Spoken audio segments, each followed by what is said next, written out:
Candidato, llegó tu hora.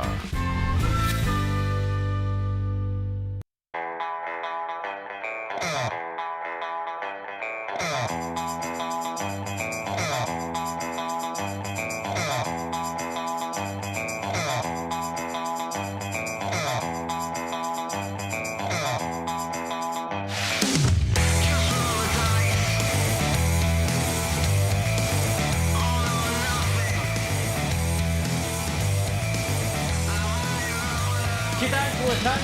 Buenas noches, bienvenidas, bienvenidos a Candidato. Llegó tu hora, recibimos en la televisión pública de Chile a Johannes Kaiser, candidato del Partido Libertario. Candidato, ¿cómo está usted? Buenas noches. Muy bien, bienvenido. gracias.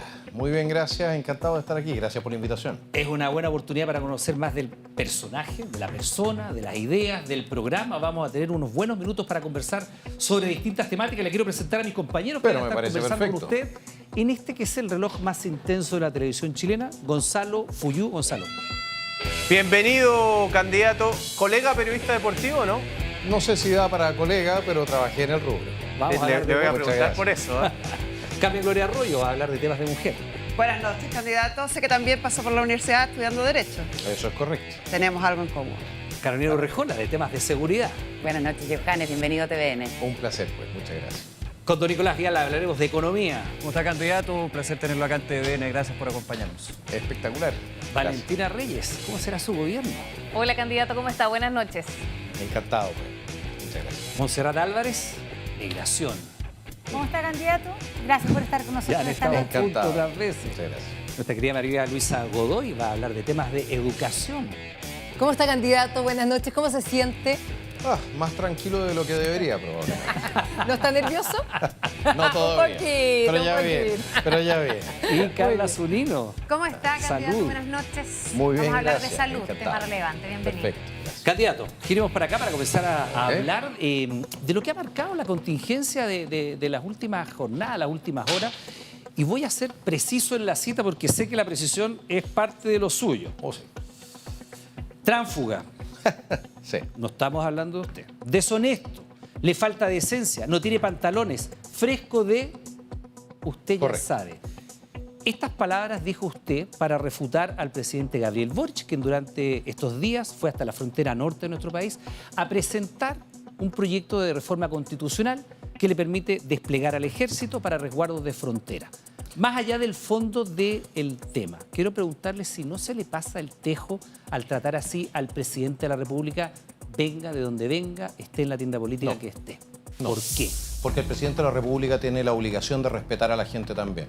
Tiene la obligación de respetar a los ciudadanos. Nosotros sabemos perfectamente que el presidente de la República no solamente ha desfinanciado a las Fuerzas Armadas, no solamente tiene paralizado el proyecto de ley de infraestructura crítica, de reglas de uso de la fuerza, sino que no ha impedido de ninguna manera ni ha iniciado ninguna iniciativa para efectivamente sancionar a las personas que ingresan ilegalmente a nuestro país o para expulsar a personas que se Ya, encuentran déjeme hacer el ilegalmente punto en ahí, nuestro porque país. todo lo que usted ha dicho es una crítica que va al fondo. Yo le estoy preguntando por el lenguaje. Porque- Usted le dice tránsfuga, Sí. le dice deshonesto, le faltan Correcto. pantalones. Correcto. ¿Le gustaría que dijeran eso a usted? Bueno, si me lo merezco, no es que a mí me guste o no me guste, pero no deja de ser cierto. No es honesto intelectualmente lo que él planteó, que habrían ellos corregido o controlado el ¿No se problema degradan las migratorio. instituciones con ese lenguaje, candidato? Mire, yo le voy a decir una cosa. Se degradan las instituciones cuando usted no presenta un presupuesto decente, cuando usted no le entrega los recursos que corresponden a las instituciones, cuando las instituciones no pueden pagar sus cuentas. Se degrada la institucionalidad cuando usted no respeta su propio cargo. Y eso no lo ha hecho el presidente Y usted de la responde así porque usted le dice fresco de... y se para. Bueno. Yo tengo la impresión, candidato, corríjame, que usted mismo se dio cuenta que se está pasando un par de pueblos. Cuando dice eso, por algo no termina la frase, porque usted dice claramente Está bien. fresco de Bueno, y se calla. Y ahí lo dejé. Y es correcto. Es fresco. O sea, usted es una sintió- frescura. Ya, pero usted sintió que es se le había una pasado un poco la mano. Yo le voy a decir una cosa. Por respeto a la institución, no dije el resto. Pero eso no significa que no lo opine. Perfecto. Es el tema migratorio el que está de fondo en esta crítica que usted le ha planteado. Y de las candidato. Fuerzas Armadas. Y las Fuerzas Armadas. Y las Fuerzas Precisamente- Armadas. Es que precisamente del tema migratorio, y le quiero pedir que nos giremos hacia acá, Ok. porque de migración hablaremos con Montserrat Álvarez. Candidato, llegó tu hora.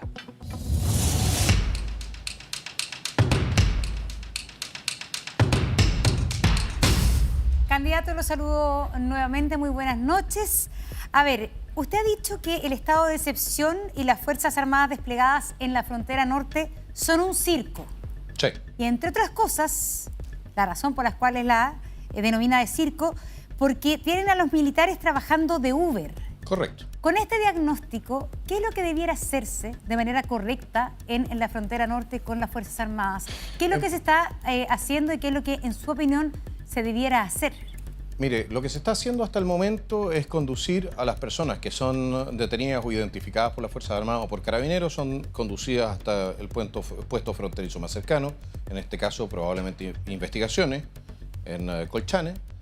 Ahí se les da o se certifica su ingreso y después se les deja entrar al país. Eso es lo que está haciendo las Fuerzas Armadas en nuestro norte. No están impidiendo el ingreso de un solo ilegal. No están reconduciendo personal. Entonces, evidentemente que el estado de excepción en nuestro norte no está haciendo aquello para lo que supuestamente fue creado. Es que Desde le un quiero, principio... sí, respecto al el tema de las reconducciones, yo no sé si usted sabe, pero esta es la cifra oficial de este año del Servicio Nacional de Migración. Ya. El Servicio Nacional de Migración, luego de un acuerdo de marzo de este año 2025 con Bolivia, ha logrado reconducir, como ninguno de los otros años anteriores en que las reconducciones de hecho no habían funcionado, excepto para bolivianos. Pero durante este año han logrado ser reconducidos 1.691 personas no bolivianas, además de un porcentaje importante de bolivianos. Es decir, hoy día, en el 2025, las reconducciones de personas que no son bolivianas a territorio boliviano sí están empezando a funcionar. ¿Usted acepta que quizá en esto ha habido un avance? No, déjeme recordarle que este gobierno, una de las primeras medidas que tomó fue el detener las reconducciones de personas que no eran de nacionalidad boliviana de Bolivia. Eso fue un decreto que pasó el Servicio Nacional de Migraciones en el primer año, cuando llegaron, primero. Segundo, 1.000 y tantas personas reconducidas respecto y ingresadas son 120.000, 140.000. Bueno, nunca la cifra exacta es porque decir, son... es decir, y por supuesto después de haber cambiado el sistema de conteo, porque originalmente el sistema de conteo era de la mano de la autodenuncia y ahora tenemos los avistamientos, que es un sistema distinto, por lo tanto no se puede comparar lo que sucedía bajo Piñera con este gobierno, porque cambiaron el sistema de conteo, así como cambiaron también el sistema de conteo en muchas otras cosas. Lo que nosotros vemos es que lo que se está haciendo en este momento no alcanza por ningún lado, y por lo demás, el tema de las reconducciones, el acuerdo al cual llegaron con Bolivia, que nos lo trataron de mantener secreto, por vergüenza probablemente, ¿ya? apenas ha tenido un impacto. Y no olvidemos, lo único que cambia aquí es la voluntad del gobierno, que al principio de su mandato había determinado que no iba a mandar gente no boliviana de vuelta a Bolivia. No, a ver, aquí lo que el tema era otro, era desde que empieza a regir la ley de inmigración en el año 2022, se comienza con el tema de las reconducciones, hubo un problema que Bolivia no recibía no bolivianos hasta que se llega a este acuerdo en marzo de este año y efectivamente Bolivia hoy día sí está recibiendo a no bolivianos. Por eso le digo, si eventualmente usted fuera presidente de la República... Ese acuerdo usted sabe que viene con un límite, un número límite. Pero bueno, eventualmente, si usted fuese presidente de la República, ¿continuaría este tipo de negociaciones con Bolivia para intentar aumentar el número de reconducciones tal cual se ha podido aumentar hasta el día de hoy? ¿Cuántas personas están autorizadas de ser reconducidas, no bolivianos de vuelta a Bolivia? Este año se han reconducido 1.691 diarias, en el acuerdo. 1.691. En el acuerdo, 1.691 personas han sido reconducidas. En el acuerdo. Entonces, ¿cómo usted...? Pero, por favor, yo le estoy preguntando a usted, para que usted dé la cifra exacta, ¿ya? Para que la ciudadanía se entere. No son más de una decena o 2 docenas diarias. Al día entran a Chile cientos de personas en las temporadas altas. Y eso significa que nosotros nos tenemos que quedar con el resto. ¿Por qué? Porque el señor presidente de la República de Chile no ha querido apretarle las clavijas a La Paz, país que por lo demás se ha comportado como un país abiertamente hostil en esta materia, porque deja pasar a la gente, incluso sus fuerzas ayudan a lo que es la inmigración de ilegales hacia territorio nacional, cuando no están ayudando a pasar nuestros vehículos para que sean rematados en La Paz, en la capital de Bolivia. ¿Qué cree usted que debiera hacer el gobierno de Chile con respecto a la situación y la relación con Bolivia en el tema migratorio? En mi opinión, nosotros tenemos que establecer condiciones a Bolivia para seguir teniendo relaciones amistosas y entregándole ciertos servicios. Si Bolivia no está dispuesta a recibir todos y cada una de las personas que pasa por su territorio hacia nuestro territorio, nosotros tenemos que tomar sanciones. Si Bolivia no está dispuesto a ayudar con la reconducción de los vehículos de ciudadanos chilenos, miles y miles de vehículos de ciudadanos chilenos a nuestro territorio, tenemos que aplicar sanciones. Si Bolivia quiere seguir siendo un país hermano, pero un país hermano que se porta literalmente como un delincuente, bueno, lo vamos a tener que tratar como tal. ¿Qué tipo de sanciones, candidato? Bueno, todo lo que no esté establecido en el Tratado de Paz de 1910, si no me equivoco. 4. De 1904 el tratado. Todo lo que no está establecido en el Tratado de Paz de 1904, que son muchas concesiones que le hemos ido haciendo a Bolivia a lo largo de los años, se cierra, se detiene. Con las consecuencias que ello pudiera Con las tener en las consecuencias, relaciones que podrían volverse pero más conflictivas. absolutamente. Absolutamente. Es decir, ahí no Perfecto. recibirían quizás Yo creo que reconducido no hay nada más a conflictivo. nadie. No hay nada más conflictivo. Le puedo asegurar que después de un rato van a recibirlos a todos. No hay nada más conflictivo que un vecino que lo trata a uno, ¿ya?, de la manera que lo hace Bolivia con nosotros. Quería preguntarle, antes que se nos acabe el tiempo, a ver, respecto a los migrantes irregulares que ya están en territorio chileno, no estamos hablando del tema fronterizo. ¿Usted seguiría el modelo actual de Donald Trump, donde se están haciendo y se han intensificado estas Absolutamente. redadas migratorias? Absolutamente.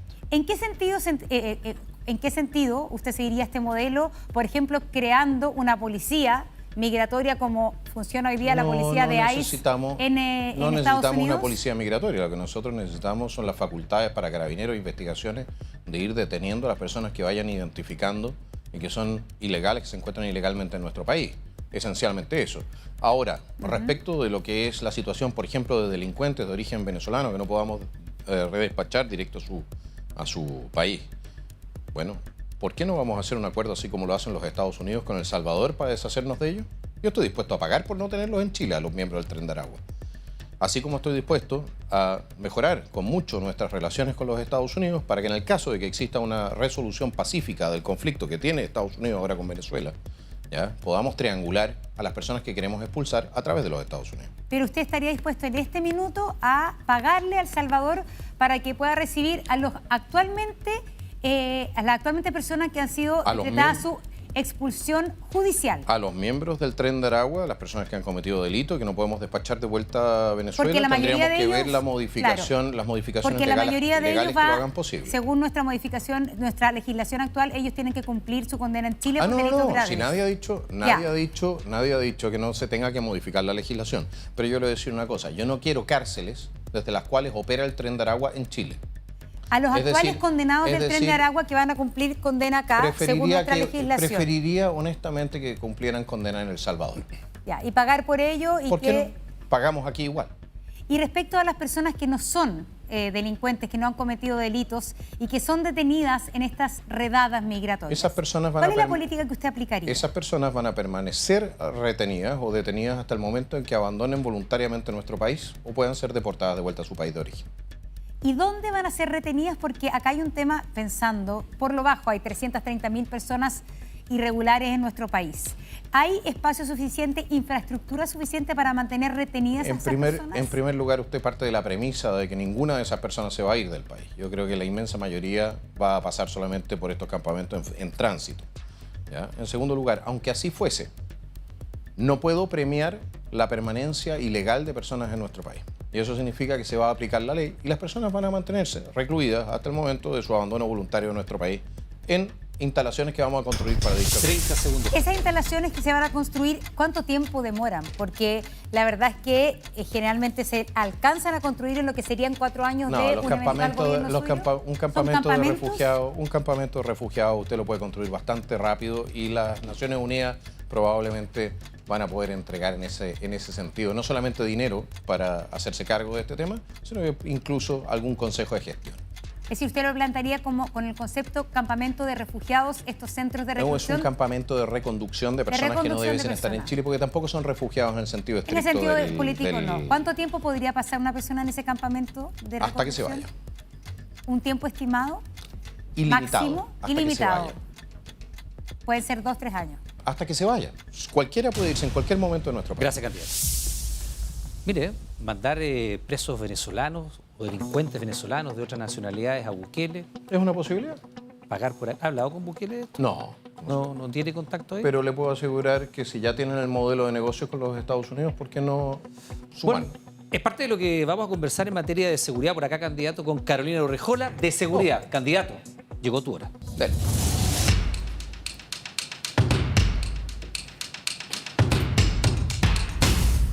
Diputado, ¿qué rol quiere darle en materia de seguridad pública a las Fuerzas Armadas durante su gobierno? Un rol mínimo. Un rol que sea de asistencia logística a la Fuerza de Carabineros. ¿Por qué? Porque las Fuerzas Armadas no pueden ser ni deben ser desnaturalizadas en su función esencial, que es la de garantizar la seguridad exterior del Estado. Yo no soy partidario ni creo que, como tantos otros políticos aquí que ahora se pusieron populistas con la materia, ¿ya?, de que tengamos que tener soldados en cada esquina. ¿Por qué? Uno, porque los soldados no tienen la preparación. Segundo, no tienen el armamento. Tercero, porque esos soldados nos van a faltar entonces después en un eventual conflicto bélico. No soy partidario de eso. ¿Y cómo lo haría entonces para fortalecer la seguridad pública? Bueno, en primer lugar, hagámonos cargo de que tenemos que cerrar el tema migratorio. En la medida en que nosotros tengamos control de nuestra frontera y control del contrabando, se hace mucho menos atractivo Chile desde la perspectiva del crimen organizado. Eso significa control de las aduanas. Las aduanas tienen que ser repotenciadas de manera relevante. Tiene que ser potenciado también nuestro control de fronteras y lo que ya le planteé, que es la detención de personas que entran o se encuentran ilegalmente en nuestro país. Segundo punto, evidentemente que tiene que reforzar el músculo del Estado, eso es investigaciones y carabineros. Pero todo eso a usted no le sirve, no le va a servir si usted no hace una reforma de la Fiscalía y no hace una reforma de nuestro Poder Judicial. ¿De qué orden sería una reforma al Ministerio Público? Yo le diría que la reforma del Ministerio Público tiene que ver con mejorar su capacidad de efectivamente representar casos en juicio. Yo personalmente creo que debemos analizar si fue una buena idea entregar la dirección de la investigación a la Fiscalía en vez de dejarlas en las policías, porque ha generado entonces atoche burocrático en materia de investigaciones. Tercero, creo que la Fiscalía tiene que responder también democráticamente.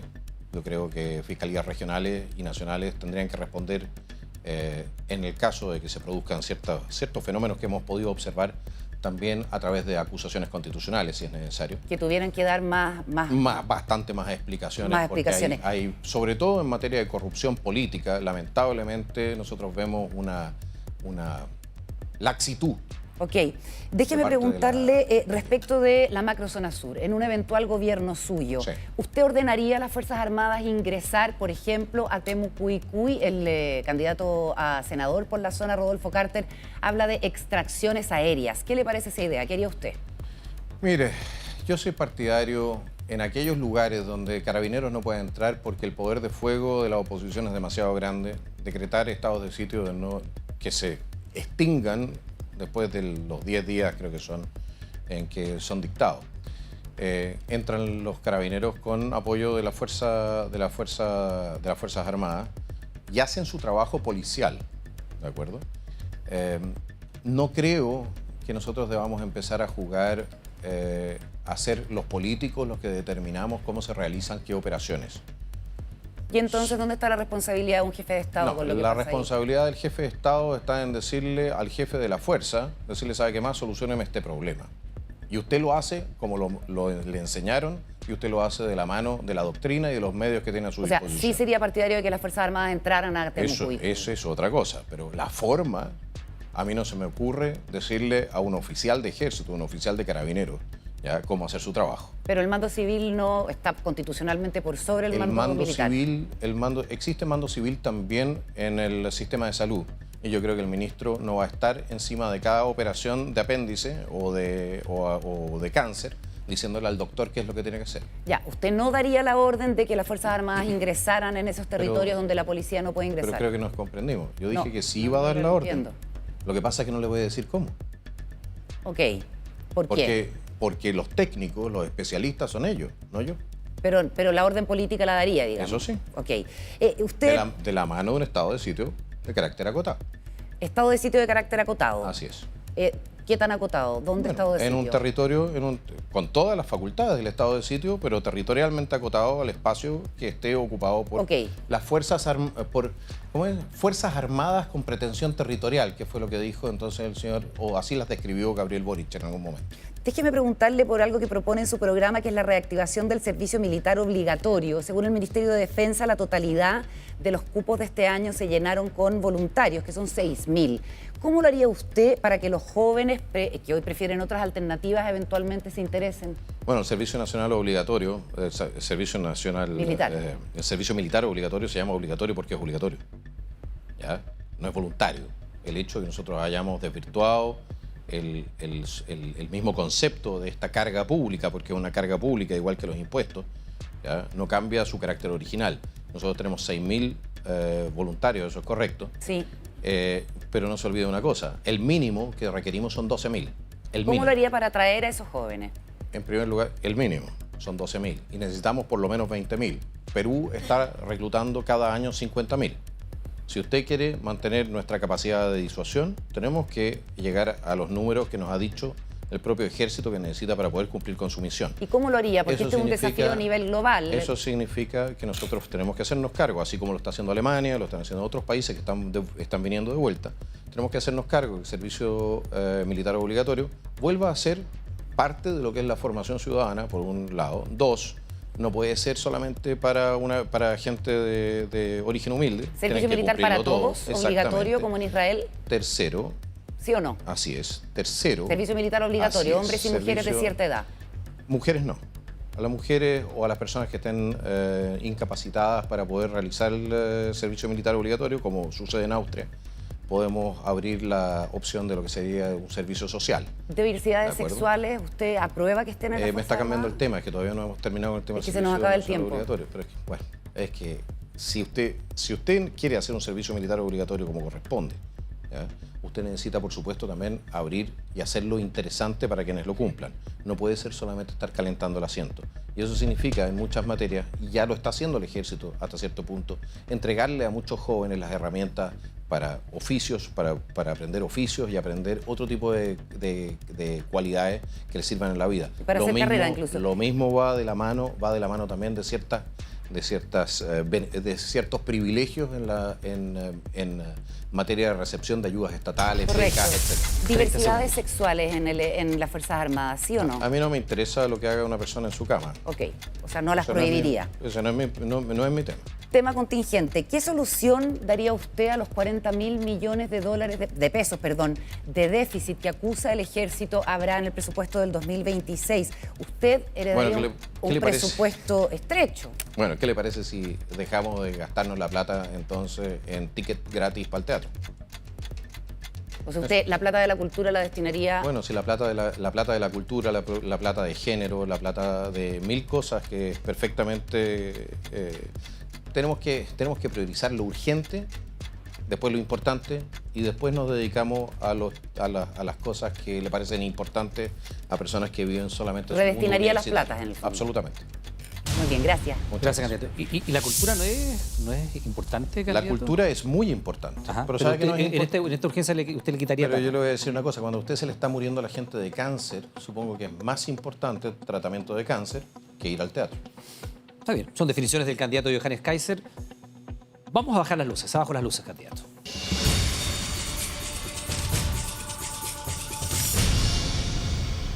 Candidato, incluso los libertarios tienen corazón. A veces. Yo creo que sí. Y buena parte de lo que la persona es en su etapa adulta, donde está usted, también se puede explicar de lo que ha sido su historia. Hay varios artículos que han intentado entrar en el, vamos a decir, hermético mundo privado de Johannes Kaiser. Entiendo que algunos de ellos no le han generado mucha comodidad, pero quiero preguntarle, ¿qué recuerda usted o qué visión tiene usted de lo que ha sido su infancia? ¿Cómo fueron sus años de infancia? Cruzado, como la inmensa mayoría de la gente, tengo recuerdos maravillosos, como salir a pescar con mi abuelo. Me enseñó a disfrutar entonces arriba en el paso de Atacal con el río de Guillín, de esos veranos espectaculares. Y otras cosas menos amables, pero eso nos toca a todos. Menos amables. ¿Sí? ¿Que lo Así marcaron podría como adulto? decir. A todos nos marca de alguna manera nuestra niñez, somos el resultado de nuestras historias vitales. Ustedes son 6 hermanos, ¿no? Somos 6, eso es correcto. ¿Y la relación con sus padres, cómo es? Yo le diría que es una relación en este momento, o sea, yo tengo una muy buena relación con mi papá y con mi mamá tengo una relación recompuesta, una relación... Recompuesta. Sí. Y eso ha sido un trabajo de tiempo. Todos nosotros tenemos que hacer un trabajo con nosotros mismos. Por lo demás, cuando somos jóvenes tendemos a juzgar a nuestros padres y cuando somos viejos somos juzgados por nuestros hijos. Al final terminamos entendiendo Ya, pero que usted la está en el camino vida es intermedio, un poco no es viejo como para tener esa... suficientemente viejo como para entender, gracias a Dios. Johannes, de hablar con gente que lo conoce a usted, me lo describen, y disculpe que se lo diga así, como bien ñoño. Ah, Que le gustan los videojuegos, Bueno. que le gusta encerrarse, y que a lo mejor, contrario a lo que uno podía pensar, es guaguatero. Usted tiene 3 hijos. eso es correcto. El primero lo tuvo siendo bien joven, 21 años, estaba en la universidad, ¿no? Así es. ¿Cómo es su relación con ese hijo? Buena, buena. Hoy es buena. Almorzamos juntos. No, siempre fue buena. Es que leí en una entrevista, y a ver, corríjame si estoy equivocado, declaraciones suyas que decían que usted no había estado presente ni siquiera en el parto y que eso le había generado como mucha culpa o mucho dolor y que lo había procesado con el tiempo. Evidentemente, pero la relación con él, desde el punto de vista consciente y todo el tema, siempre ha sido buena. ¿En ese momento fue En ausente? ese momento yo tenía 21 años y por supuesto que me veía frente a un quiebre en la vida. ¿Ya? Y ese cambio de todo lo que uno encontraba cierto o entendía como planificación de vida, evidentemente que tiene un impacto. Pero gracias a Dios creo yo que fui en algún momento también capaz de ir asumiendo esa responsabilidad como corresponde. Y hoy día esa es una relación sana. Yo creo que tengo una relación sana, lamentablemente no tan frecuente como quisiera, porque está trabajando a lo largo y ancho del país, entonces no está tanto en Santiago como quisiera como para poderlo... Ya, pero ese para hijo poder usted lo verlo tuvo más teniendo 21 años y después usted se fue a Austria. cerca. Así es, Y allí tuvo un segundo hijo con otra persona. eso es correcto. Ese hijo está allá, está acá. Está en Suiza, está trabajando, Está en Suiza. es ingeniero aeronáutico, está trabajando ahora en Suiza. De hecho, hizo un máster en ingeniería aeroespacial. Así que yo no sé dónde sacan todos mis hijos, hasta el momento, esta beta más bien técnica y más bien de matemáticas, pues yo soy un negado en la materia. ¿Y qué tal es la relación con ese hijo? Bueno, ¿Y muy con, buena, y con gracias la a Dios. mamá? También muy buena. He tenido mucha suerte con las mamás de mis hijos. Son grandes mujeres. ¿Y entre ambos, esos 2 hermanos, se ven, se No, se frecuentan? ven, se entienden. De hecho, el verano pasado se fueron por la carretera austral para abajo. Ya. Pero usted fue papá a los 21 y Así ahora es. fue papá, si no saco mal las cuentas, a los 27. A los 47. A los 47, perdón, Elena, Elena el nombre Josefina, compuesto, Elena sí. Josefina, que la vimos por ahí acompañando La en un nena. acto público. ¿Tiene 2 años? 2 años y medio. ¿Qué tan distinto es ser papá a los 47 con todo este recorrido, habiendo tenido otros 2 hijos, con 2 mujeres y que lo pide además una etapa muy distinta hoy día usted? Es que uno deja de... A ver, yo creo que uno tiene distintas vidas. Uno vive distintas vidas, ¿de acuerdo? En la medida que uno va evolucionando, uno va madurando, uno va cerrando capítulos y si uno tiene o ha hecho el esfuerzo, uno puede ir mejorando también y cambiando ciertas cosas. Y yo en este momento estoy disfrutando realmente a concho la paternidad. Y este papá Kaiser que se acerca a los 50 años, ¿qué tan distinto es de ese papá Johannes de 21 que estaba en la universidad? Yo no sé si tan distinto. Usted me acaba de Yo decir que son distintas vidas. Sí, pero el enfrentar la paternidad es un poco distinto. Yo soy guaguatero de siempre. Yo soy ¿Es verdad? el O sea, cambia de pañales, siempre. sabe Sí, sacar chanchito. yo ¿Y soy- es ñoño? ¿De verdad soy que el- es bueno para los videojuegos? También. Soy bueno para hartas otras cosas, no solamente los videojuegos, pero yo soy el mayor de 6 hermanos. Yo me preocupé de mis hermanos chicos también cuando eran guaguas. Entonces, y me gustan las guaguas. Kaiser guaguatero, quizás algo que nunca lo habríamos imaginado. Yo por lo menos no me lo habría imaginado. Es lo que Candidato, seguimos avanzando, le pido que giremos porque vamos Ok. a hablar de los temas de salud. Carla Zunino, candidato, llegó tu hora. Carlos.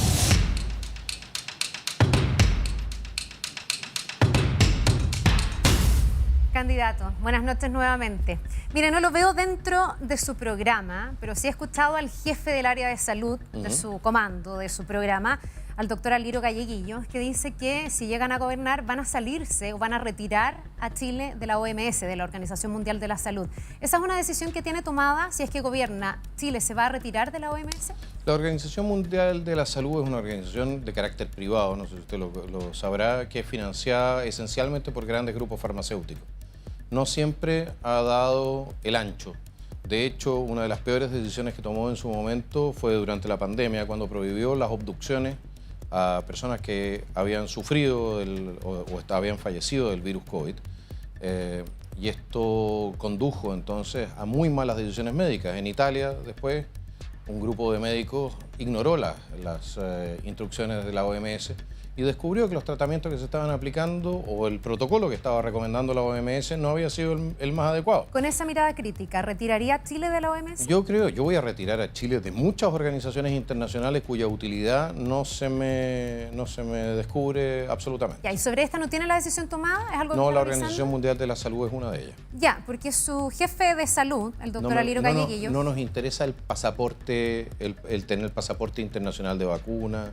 No nos interesa tener entonces una Organización Mundial de la Salud que, de acuerdo con el último tratado, ¿Ya? puede imponer un estado de excepción en nuestro propio país. No.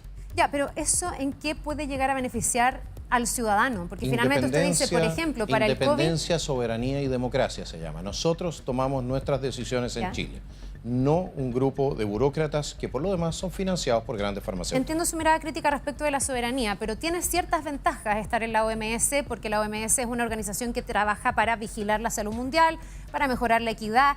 Chile, por ejemplo, Y que puede está acceder... controlada por los chinos. Chile, por ejemplo, puede acceder a medicamentos a mejor costo, por ejemplo, en el VIH. ¿En serio? Si hay una pandemia, viene una alerta mundial. Si usted estuviera gobernando, viene una pandemia y está fuera de la OMS, ¿a quién le pediría información? Bueno, ¿qué le parece si lo hacemos a los órganos para los cuales nosotros pagamos impuestos?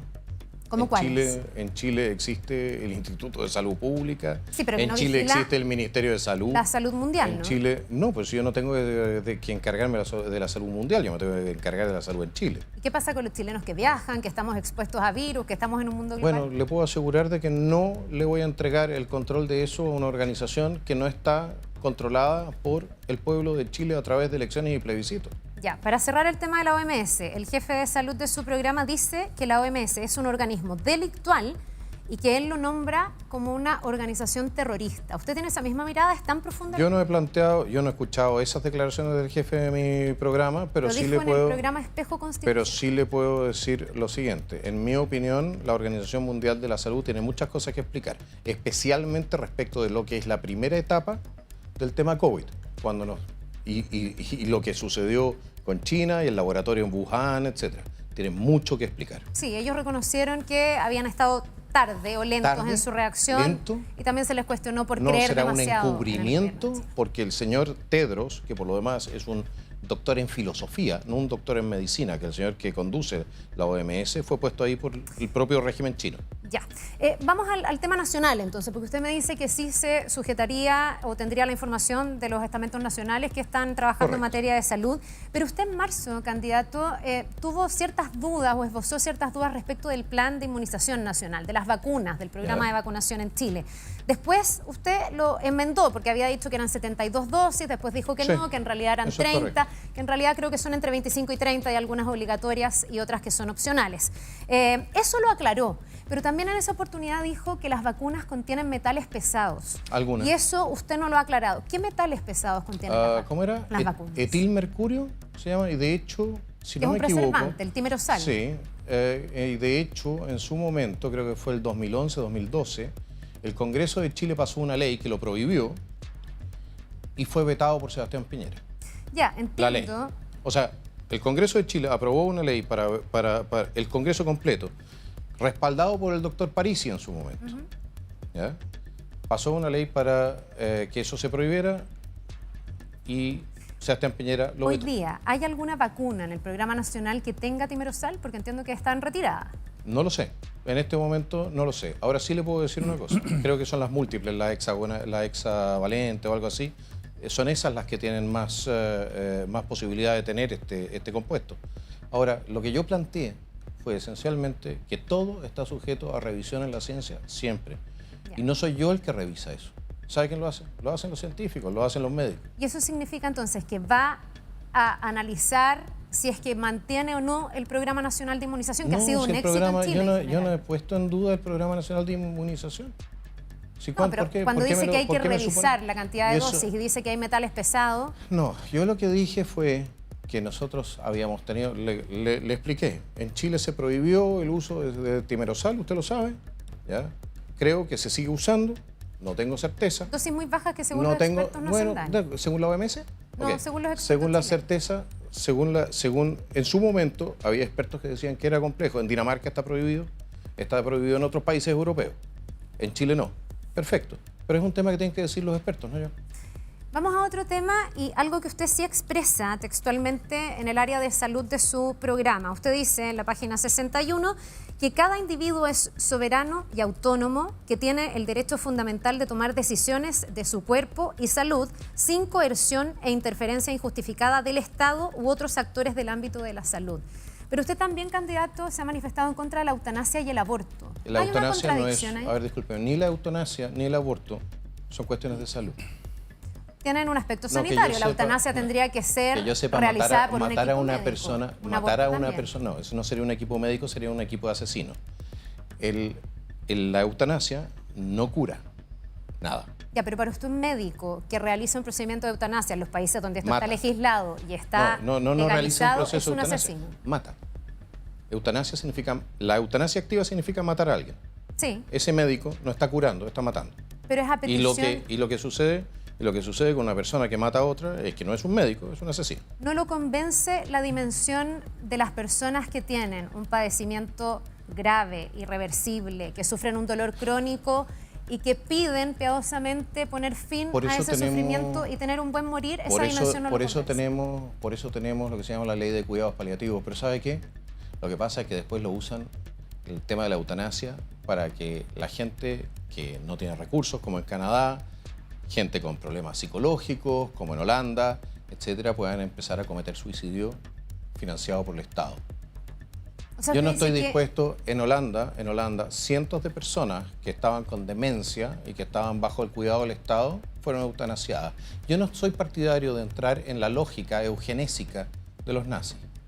No, Ya, voy pero a no me está hago poniendo- cargo de eso. Usted me está poniendo como ejemplo otros países, pero lo que se está presentando en Chile tiene requisitos, y requisitos que son claros: ser mayor de edad, tener diagnóstico confirmado por especialistas, una validación psiquiátrica, voluntad explícita, opción de arrepentirse hasta último momento, y además tiene bastante apoyo en las encuestas. Más del 70% de la población está bueno, de acuerdo perfecto, con la vamos eutanasia. abriendo la puerta, así como lo hicieron con el aborto en 3 causales y ahora están pidiendo el aborto libre.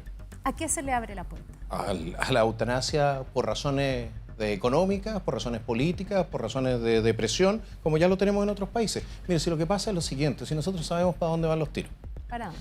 van en dirección de liberar a las sociedades, sobre todo nuestras sociedades que están envejeciendo, ¿no?, de la carga económica de los más viejos. Y más adelante, usted también va a tener entonces que justificar por qué todavía está viva si se transforma en una carga para el resto. A mí me parece que abrir esta puerta es realmente, ya es como el colmo del retroceso civilizatorio. Nos estamos poniendo al nivel de los esquimales. Candidato, pero aquí es a petición de las propias personas, o sea, no es un Estado que le impone a alguien la eutanasia y lo quiero llevar al tema del aborto, no es un Estado como que la le impone el atleta aborto. paralímpica, como la atleta paralímpica canadiense que había pedido una rampa para su departamento y a la cual le recomendaron eutanasiarse porque era más barato. Eso, o sea, ejemplos como esos.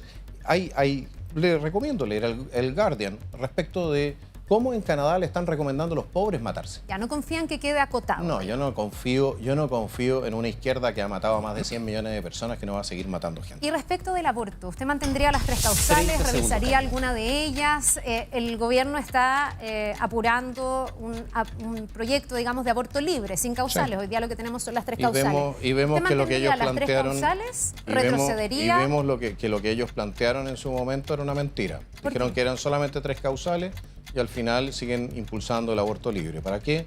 para utilizarlo como método de control natal. Y si usted gobierna... La verdad es que si hay algo que ha sido una constante en nuestro país en materia valórica, es que la izquierda nunca se detiene ahí donde se dice que se va a detener. Y si usted gobierna, el aborto en 3 causales se mantendría. Esto ha sido leído por esos sectores como un avance en los derechos de la mujer y en el derecho de decidir sobre su propio cuerpo. ¿Eso se mantiene o usted lo retrotraería? El 50% de las guaguas que son abortadas son mujeres. Ellas también tienen derecho sobre su propio cuerpo. ¿Lo mantendría o lo retrotraería? En la primera causal no hay dificultad, porque nunca hubo dificultad. La tercera causal, tenemos que revisar el tema porque no hay denuncias. La de violación. Faltan denuncias. No puede ser que el 92% de los casos no sea denunciado, no se denuncie la violación. Tiempo, candidato. Gracias, candidato. Muchas gracias. Solo para precisar, candidato, el director general de la OMS no lo nombra China, se nombra por votación en la Asamblea General de la pero OMS. fue respaldado decir por China. Entre otros países, votaron los países miembros, por primera vez antes era por el Consejo General, porque la aseveración no es precisa, no lo nombra China, se produce en votación de la Asamblea General. Perfecto, pero es un hombre de China. Eso lo dice usted sobre la base de su opinión, pero no hay evidencia de lo que usted está diciendo, claro. Se nombra por votación. Candidato, usted... sus inicios en la política fueron precisamente como un youtuber. Así es. Y a lo largo de esta carrera, que no ha sido nada de menor, usted ha dejado una trazabilidad de algunos de sus dichos que han generado gran polémica. Otros lo ha borrado. Acá decimos que es buenazo para borrar los Twitter. Pero hay otros que han quedado presentes. Y le quiero leer algunos de aquellos. Mira. Ok. O intervenciones.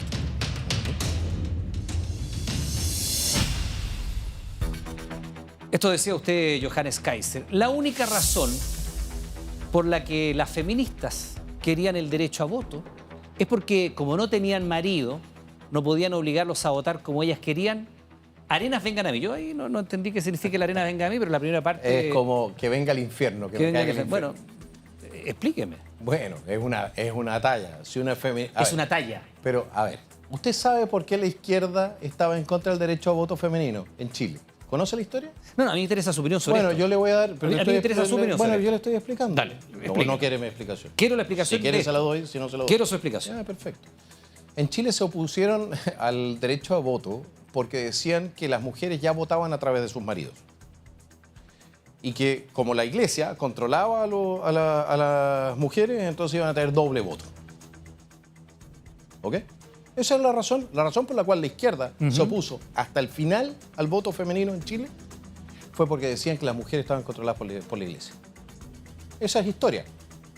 ¿Tiene alguna cita histórica que quiera recordar a propósito de esto para que no nos quedemos con su declaración? No, en este momento no tengo una cita histórica, pero si quiere se la busco. ¿Qué le parece? Se la vamos a dejar pendiente como para revisarla. Okay. La siguiente, a ver qué explicación nos da sobre esto. Me preguntan por qué no tengo pareja y la respuesta es obvia, dice usted. Ya casi no existen mujeres que quieran quedarse en la casa para servir y dar placer al marido. Y para mantener a una huevona empoderada, prefiero volverme maricón. Ok. ¿Sí? Hazte cargo, candidato. Explíqueme eso, explíqueme este Es cariño una de la talla. es una respuesta a una feminista que decía que todos los hombres somos violadores.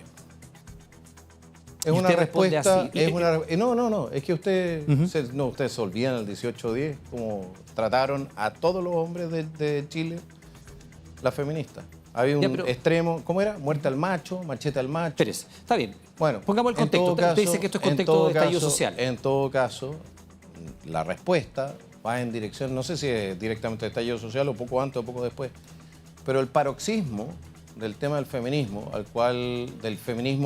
no el feminismo de igualdad de derechos, sino que ese que acusaba a todo hombre de ser maligno por el solo hecho de ser hombre.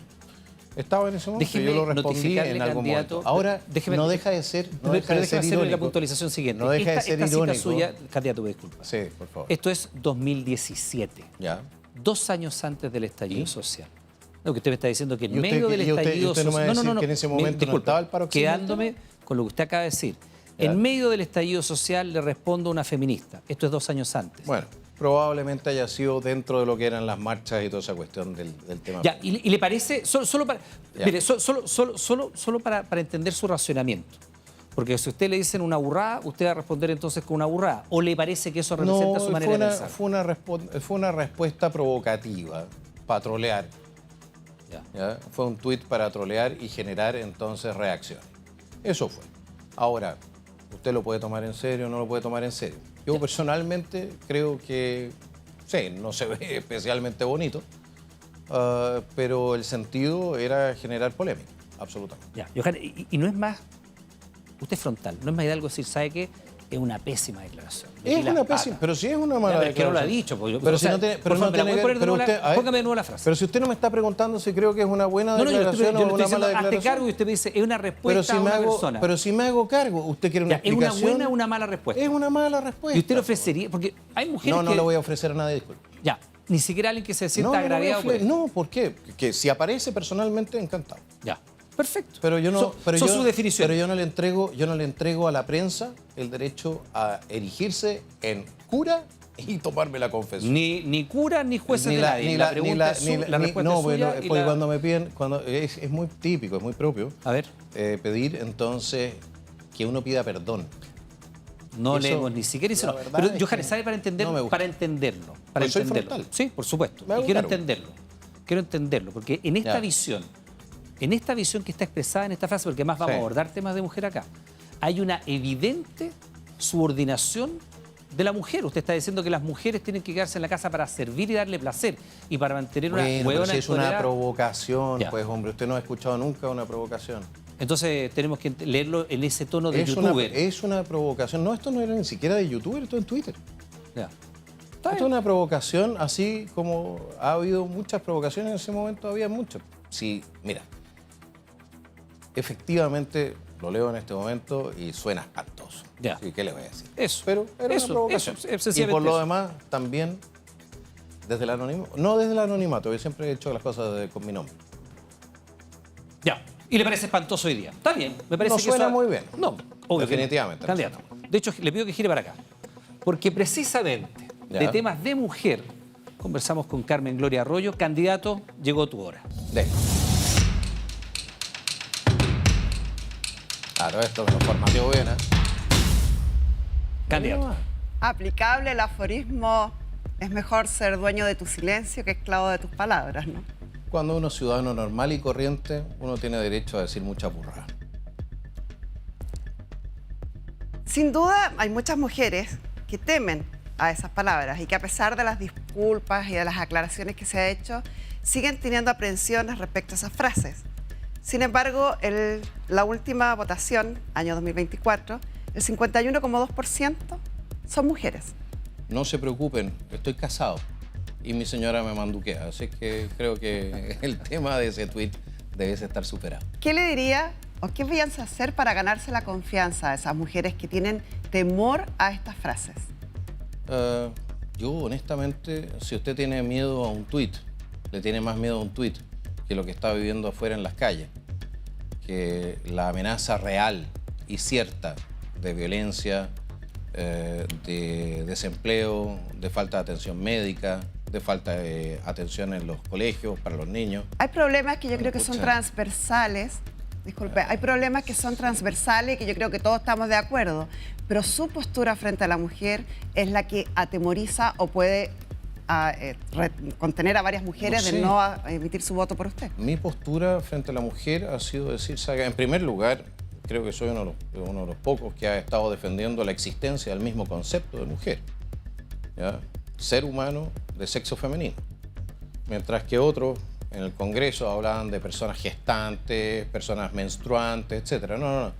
Yo por lo menos he defendido incluso la misma existencia del concepto de mujer. Pero no solamente eso, en todo nuestro programa está basado o se empieza a articular en torno a la idea de transformar a Chile en el mejor lugar del mundo para ser mamá. Entre otras cosas porque entendemos, ¿ya?, que la mamá y la mujer es la base y es el pilar fundamental en torno al cual crece y se desarrolla una sociedad que quiere tener destino y quiere tener futuro. Nosotros con una tasa, o sea, con la cantidad de niños que están naciendo hoy día, Chile Baja. no tiene destino. Vamos a entrar en Entonces cada uno de tenemos- esos temas nos que se hacemos- refiere a la mujer. Entonces nos hacemos cargo de la inmensa relevancia que tienen las mujeres, que tienen las mamás, las que fueron y las que van a ser, ¿ya?, para nuestro país. Solo para afinar lo que usted se refirió respecto al voto femenino. En 1934, tanto los conservadores como liberales se oponían al voto femenino. Los conservadores, efectivamente, porque decían que era innecesario, pues los hombres votaban y los hombres elegían. Y los liberales, porque tenían miedo de la influencia de la Iglesia en las mujeres. Fueron hombres como Pedro Aguirre Cerda y mujeres como Elena Cafarena quienes lucharon por el voto femenino. Me parece perfecto. Seguimos. Entonces En su sí plan de gobierno, existía la oposición de todos, en razón transversal. de la comunicación de que la Iglesia tenía demasiado poder sobre la mujer. ¿Ves? Absolutamente, por eso dijo, afino el punto.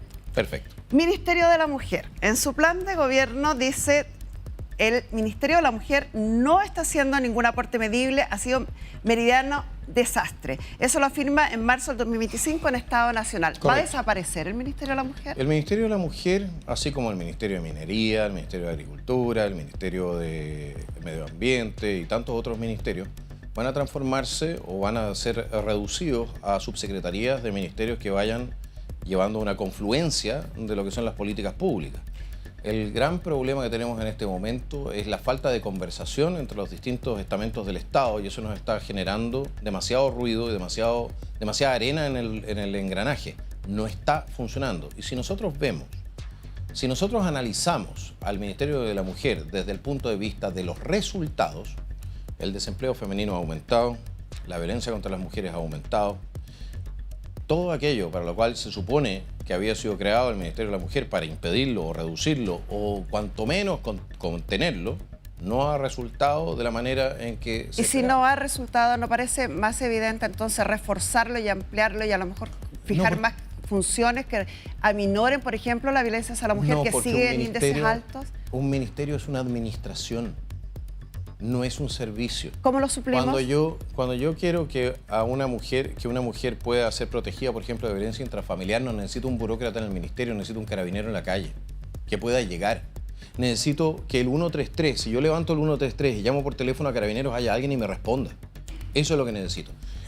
La razón por la cual muchos ministerios tienen que desaparecer es porque las administraciones en sí mismas no entregan servicio. La plata que se está gastando, que estamos tratando o pretendemos ahorrar 1.5 puntos del PIB con el ahorro en ministerios y subsecretarías. La plata que nos vamos a ahorrar ahí es la plata que necesitamos para poder reforzar el músculo policial. ¿Pasaría para una poder subsecretaría?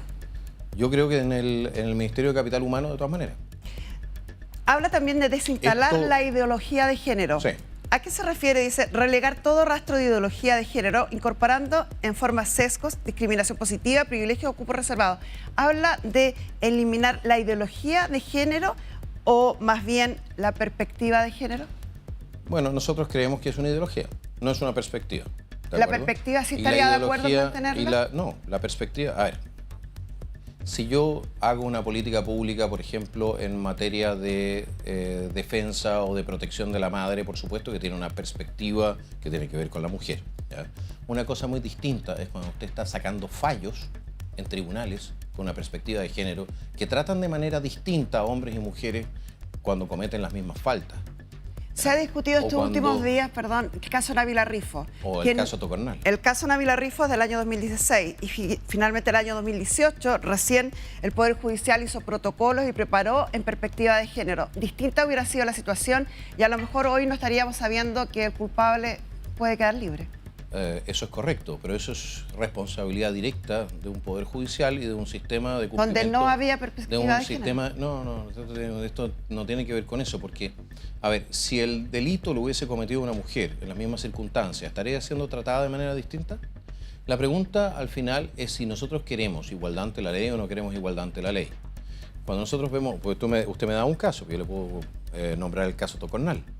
Por otro lado, ¿ya? O el caso de muchas denuncias Perdón, falsas. que no sepa, ¿Se disculpe, entiende doctor, la el caso diferencia? Tocornal es una persona que fue acusada injustamente de haber sido violador y abusador de Exactamente. sus dos hijos, estuvo en la cárcel más de 10 años, falleció recientemente siendo inocente, el hijo que lo había acusado reconoció que la acusación era falsa, para quien no conozca el caso. Correcto. Sí, la Entonces, situación el es punto- absolutamente diferente. Cuando No, una el- persona es acusada injustamente El tema es que hay cuando igualdad. usted mete la perspectiva de género y usted parte de la premisa de que una persona es más o menos culpable en razón de su pertenencia a un sexo u otro, entonces usted está distorsionando uno de los elementos esenciales de la justicia, que es el igual tratamiento ante la ley. Pero hay una Nosotros creo confusión que ahí. el gran...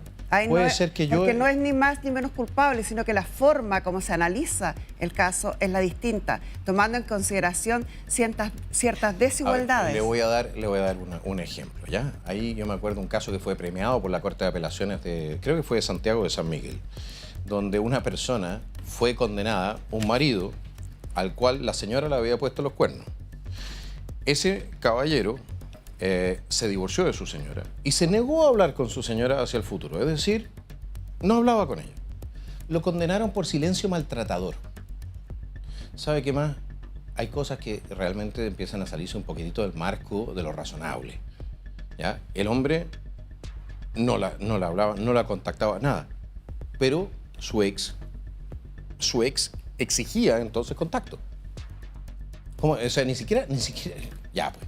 Página 16 de sobre... Digo nomás. Defender a la familia como núcleo civilizatorio. ¿Qué es la familia? ¿Cuál es la familia para usted? Porque hoy las familias tenemos padres solos, madres solas, homoparentales del mismo sexo. Mire, la familia, pues evidentemente hay familia extendida, hay distintos tipos de familia, pero la familia, así como la considera Engels en su libro de la familia, vamos a citar a un marxista, ¿de acuerdo?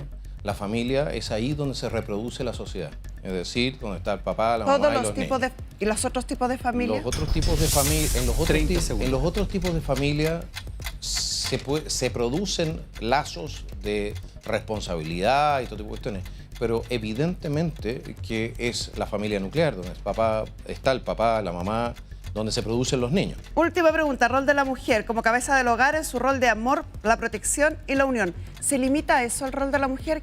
No, de ninguna ¿Cuál es manera. para usted la mujer que debe fomentar el Estado hoy? El Estado no debe fomentar a la mujer. ¿Cuál es la imagen de mujer? La imagen de mujer es la de una persona libre que toma sus decisiones así como le place, porque tiene su propio proyecto de vida y ese proyecto de vida tiene que respetarlo el Estado. El Estado no está para imponer ni para impulsar un proyecto de Tiempo, vida. candidato. Muchas gracias. Gracias. Eso. Sáqueme una duda. Gracias, Gloria. Reporteando me dijeron que usted tenía una idea, a lo mejor estoy equivocado, ¿Ya? de hacer algo así como una subsecretaría de la madre o tener perspectiva en cada repartición pública de la madre, no de la mujer como hoy día es de la mujer, y hacer de Chile el mejor país para ser madre. ¿Eso es verdad? El proyecto tiene mucho de eso, pero no sé si vamos a hacer una subsecretaría. El punto es que todos los ministerios se hagan cargo de esa perspectiva de todas maneras. O sea, en vez de Ministerio de la Mujer, como una especie de subsecretaría de la madre, No para sé, entenderlo, pero más o menos. Digámoslo así, póngalo como objetivo estratégico del gobierno. Ok, perfecto. ¿Ya? Todos los ministerios y todos los servicios van a tener que orientarse a ese objetivo estratégico. ¿Y las mujeres que no quieren ser madres? Bueno, las mujeres que no quieren ser madre es su No decisión. van a tener una priorización, a eso me refiero. Pero si la mujer que es madre es la que se queda levantada hasta tarde, es la que da cariño, es la que da educación, etc. Perfecto. Evidentemente que tenemos que reconocer ese Bueno, es interesante conocer también ese aspecto esfuerzo. que a lo mejor nos ha promocionado tanto de su programa y por eso está acá, candidato. Y queremos avanzar en este reloj. Y queremos hablar precisamente de temas de calidad de vida, de temas de deporte. Con Gonzalo Fuyu, candidato. Llegó tu hora. El nombre me parece conocido.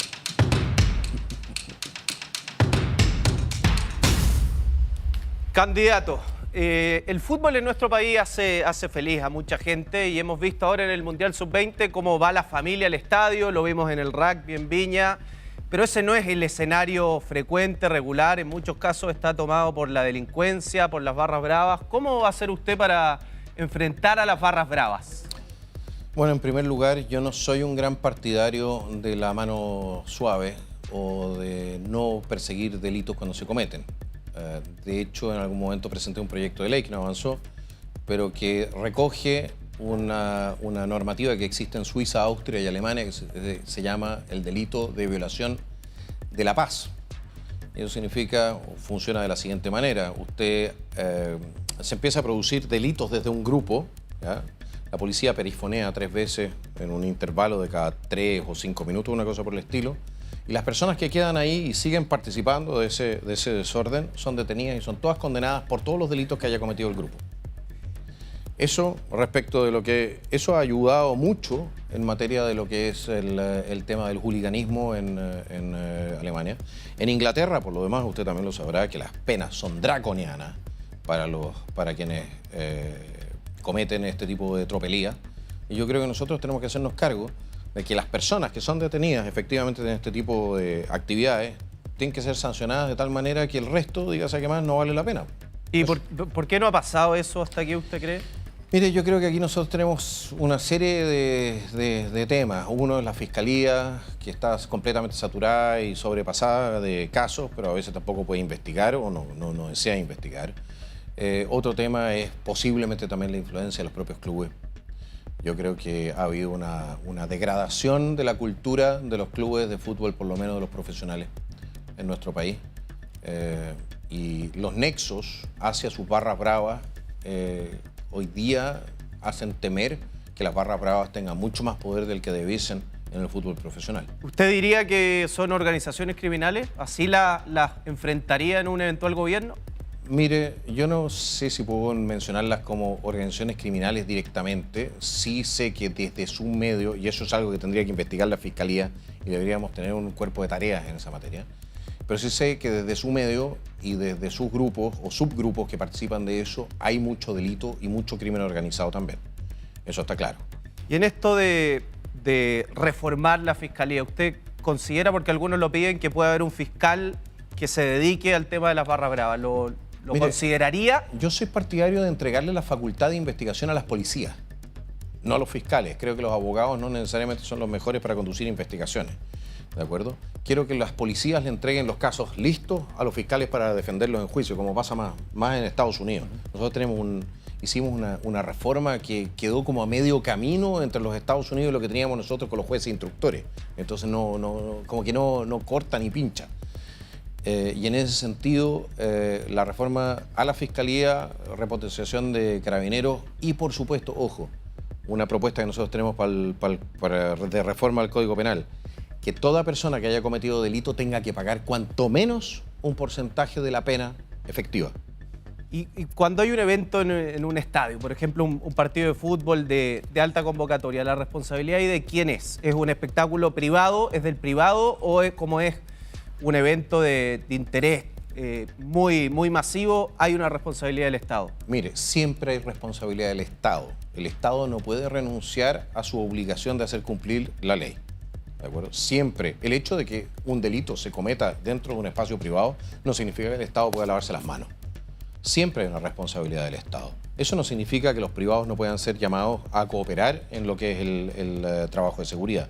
Pero el Estado no puede desmarcarse ya de sus obligaciones en esta materia. Y ahí, digamos, los clubes tienen guardias de seguridad. Hoy los carabineros no están dentro del estadio, quizás están en el entorno, pueden ingresar si hay una autorización en su gobierno. ¿Volverían los carabineros adentro del estadio? Mire, yo le diría una cosa. En primer lugar, en general, ¿ya? Los estadios privados, eso lo decide el estadio. Si quiere protección policial, lo puede solicitar. ¿De acuerdo? Respecto de los que son públicos, bueno, lo decidirá su sostenedor, será el alcalde o quien lo decida en esa materia.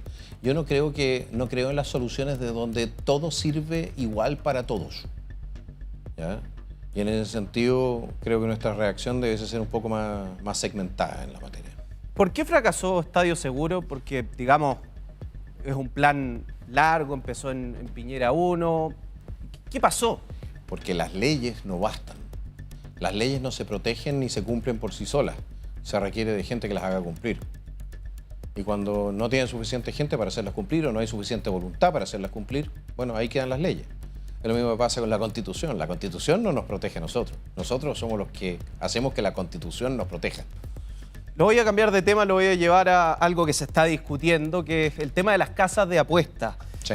Por un lado están los que quieren regular para aprovechar la recaudación, se habla de 800 millones de dólares anuales, pero también está el daño a la salud, fomentar a la ludopatía. Ya van varios años de discusión. ¿Usted está por prohibirlas o regularlas? Mire, yo no soy partidario del Estado diciéndole a la gente lo que puede hacer con la plata que se ganó honestamente. ¿ya? Si usted quiere apostarla o la quiere quemar en la plaza pública, es su problema.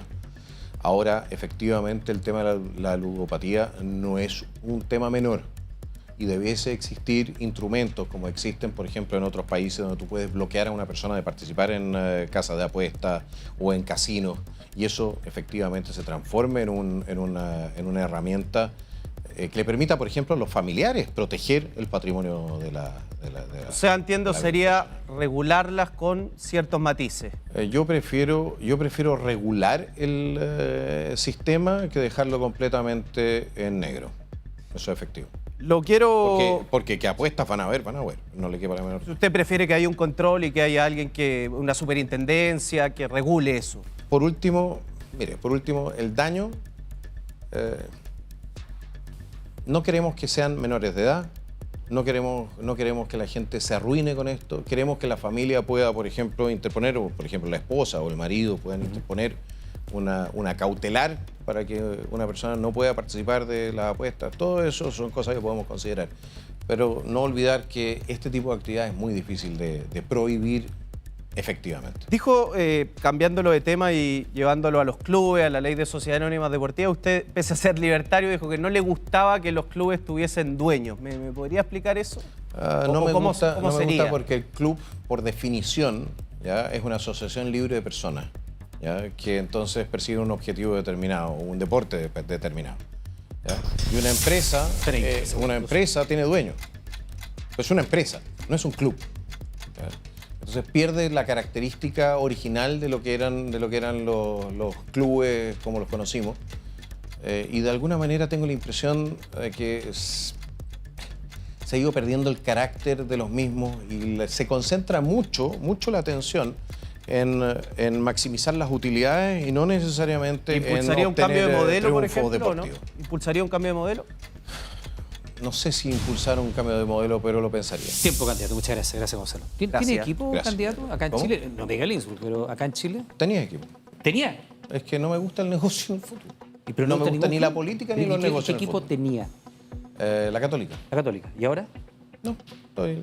Cuando me preguntan, de repente me inclino hacia Santiago Morning. Santiago Morning. Bien. Para ya no pelearme con nadie. ¿Estamos bien hasta acá? ¿Estamos bien? Perfecto. Tenemos todavía muchos temas que conversar, Johannes Kaiser. Hacemos una pequeña pausa. Candidato, llegó tu hora. Regresamos de inmediato.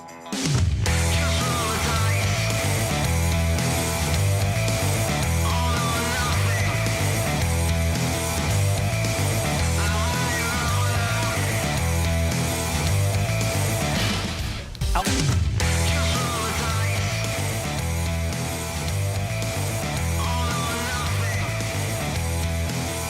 11:52, absolutamente en vivo y en directo junto a Johannes Kaiser. Hacemos candidato, llegó tu hora, nos quedan temas pendientes, candidato, vamos bien hasta acá, ¿no? Pero faltan Muy bien, todavía gracias. algunos temas para abordar, como por ejemplo el que le plantea María Luisa Godoy a partir de ahora. De educación hablamos, candidato, llegó tu Dele. hora.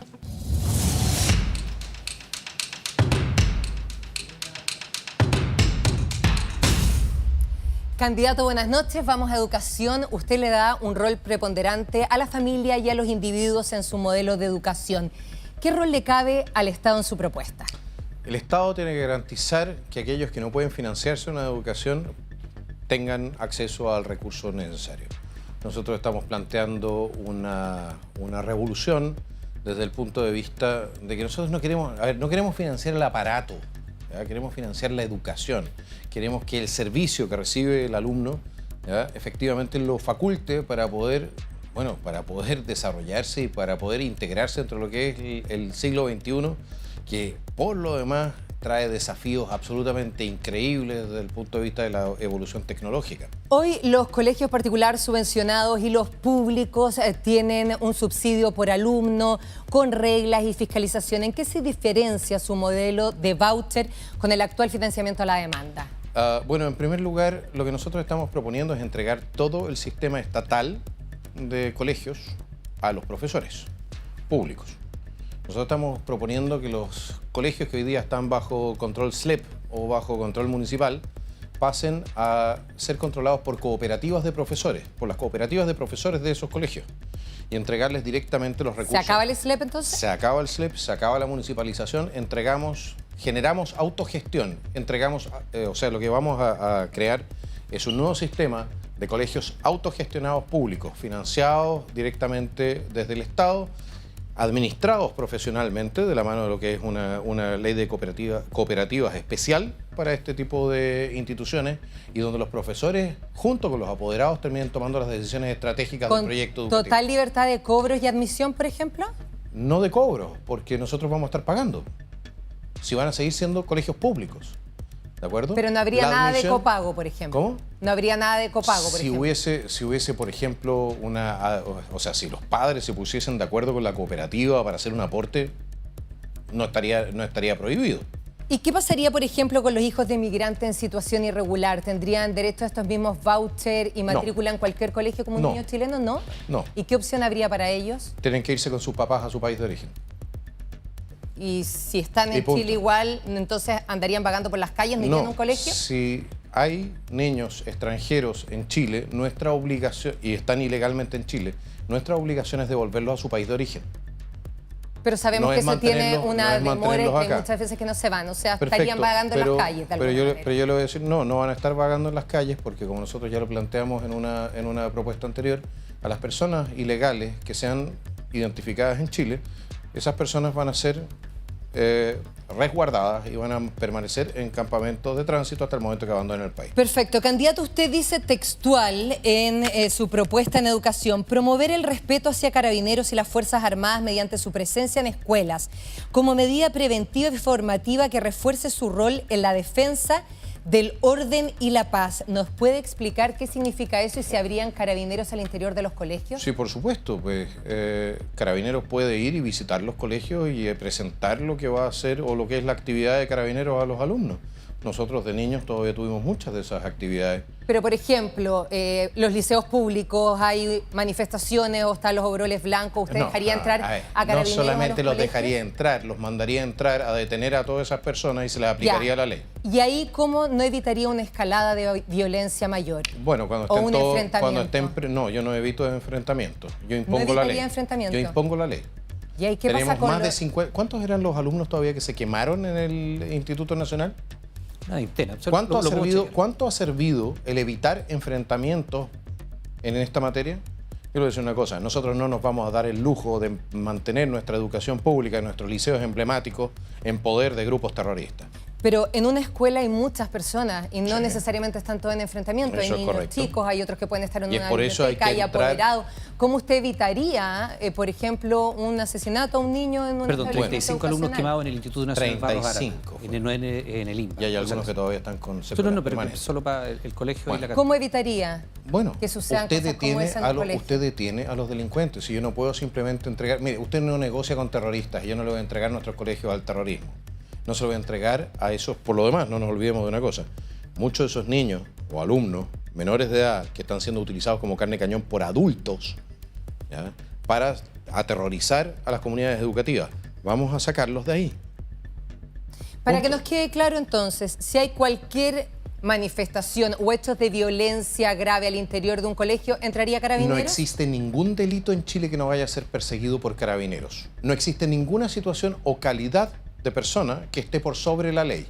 Perfecto, A todo o sea- el mundo se le va a aplicar la ley. A políticos, estudiantes, overoles blancos. No viole la ley y no va a tener problema. Perfecto. ¿Y serían detenidos entonces? De los Absolutamente, recintos ya educacionales? enjuiciados y los vamos a querellar y vamos a buscar a sus apoderados para que financien, para que paguen por los daños realizados. Les vamos a hacer la vida a cuadritos.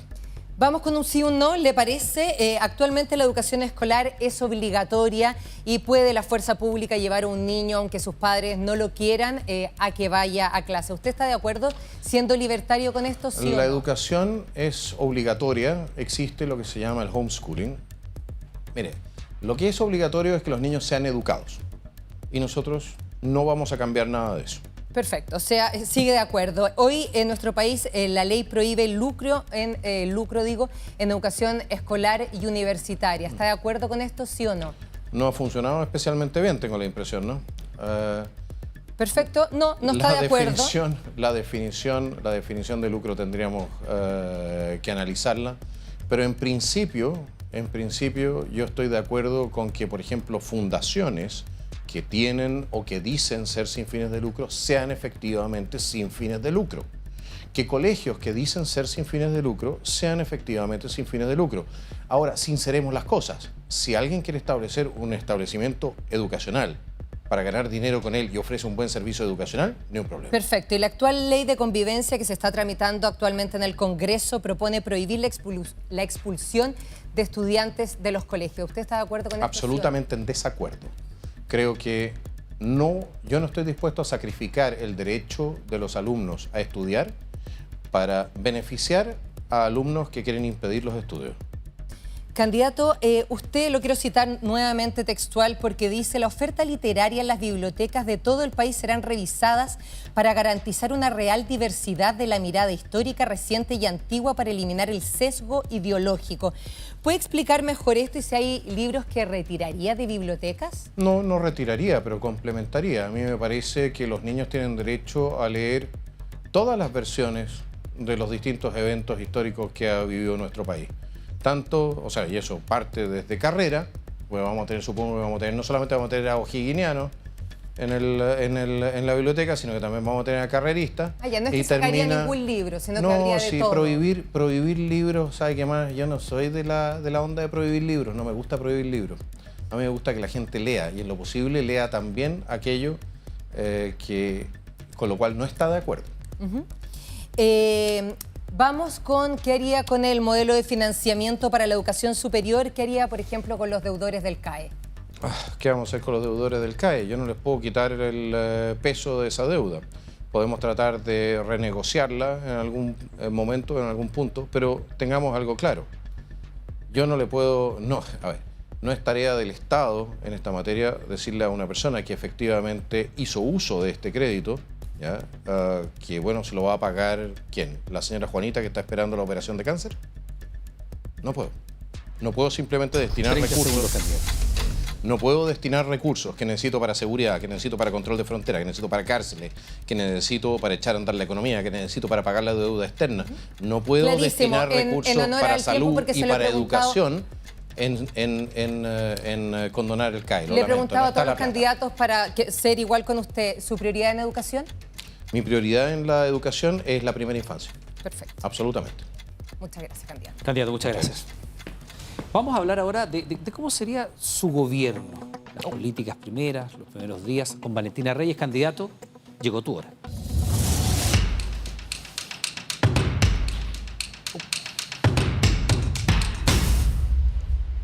Candidato, hablemos de derechos humanos. Mi primera pregunta es, ¿qué evaluación tiene usted del Plan Nacional de Búsqueda?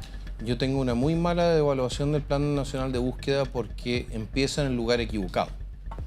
Si usted toma el informe del Instituto Nacional de Derechos Humanos, institución que por lo demás a mí yo he tenido mis problemas con esa institución, ellos plantean que la búsqueda tiene que empezar por la identificación de los restos que se encuentran en el servicio médico legal.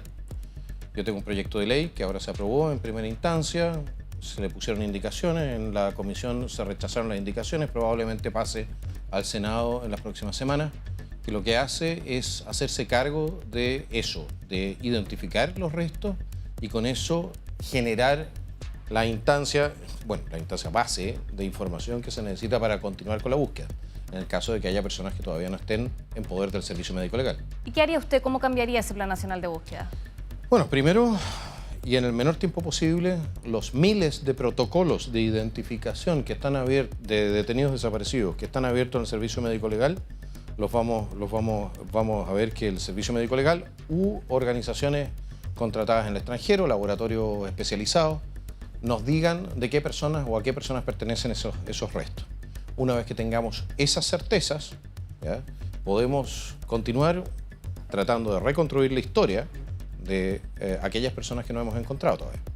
Este proyecto de ley que ha sido aprobado recientemente tiene algunas críticas por parte del Partido Comunista. Dicen que se generaría impunidad en caso de violaciones de los derechos humanos, pero también se dice que aquí se podría saltar procesos judiciales en curso sin necesariamente llegar a los responsables.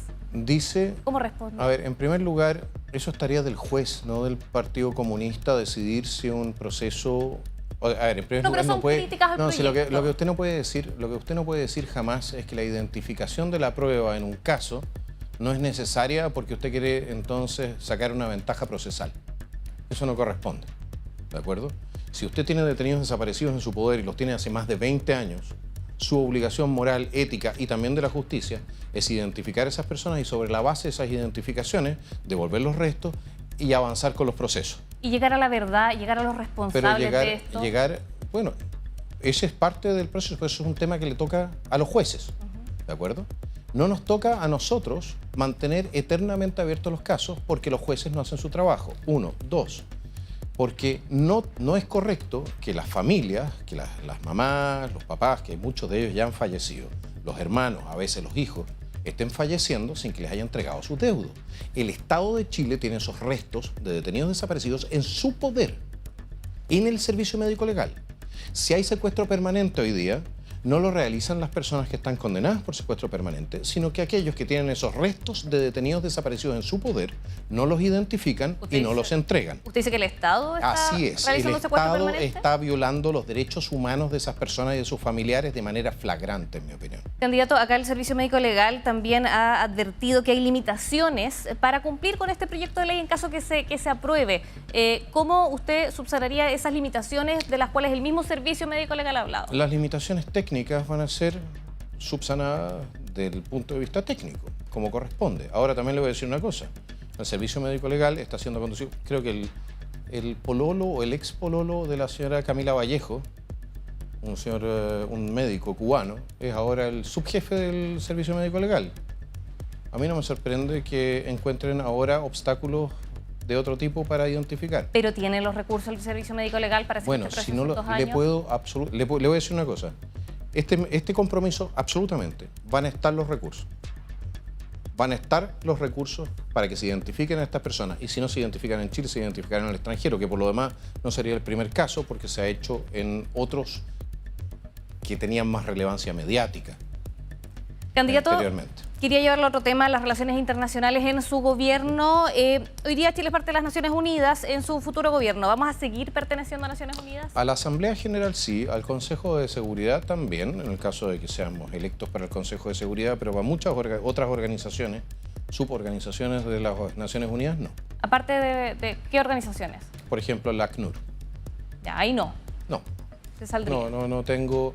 creo que de alguna manera yo he visto cómo operaba la ACNUR y cómo operaban algunas otras suborganizaciones de las Naciones Unidas en Chile, tomándose atribuciones que no le corresponden y por lo demás tratando de generar una gobernanza global a la cual yo rechazo. ¿Qué es lo que sucede? La democracia funciona sobre la base de que el voto tiene que tener algo de influencia en el resultado de lo que son las políticas públicas. Si las políticas públicas a mí me las traen desde afuera, contratados o implementadas por organizaciones de burócratas que no ha elegido nadie, entonces en algún momento la democracia termina siendo solamente un cascarón. Yo quiero defender y proteger la independencia de Chile y por supuesto la soberanía del pueblo de Chile para articularse en elecciones y plebiscitos y decidir su propio destino. ¿Y no lo hemos hecho todos estos años, candidato? Bueno, hasta cierto punto sí. Y en otras materias, ¿Y hemos sido parte igual de todos estos años? hemos ido entregando cada vez más de nuestra soberanía a organizaciones internacionales. Por ejemplo, la Corte Interamericana de Derechos Humanos en este momento está en la práctica funcionando como cuarta instancia en el sistema judicial. No corresponde. Los fallos de la Corte Interamericana de Derechos Humanos están funcionando en la práctica para muchos de nuestros tribunales como norma legal. Eso no corresponde, porque en Chile las leyes las hace el Congreso, no las hace una corte en Nueva York o lo que sea. Así es que, soberanía.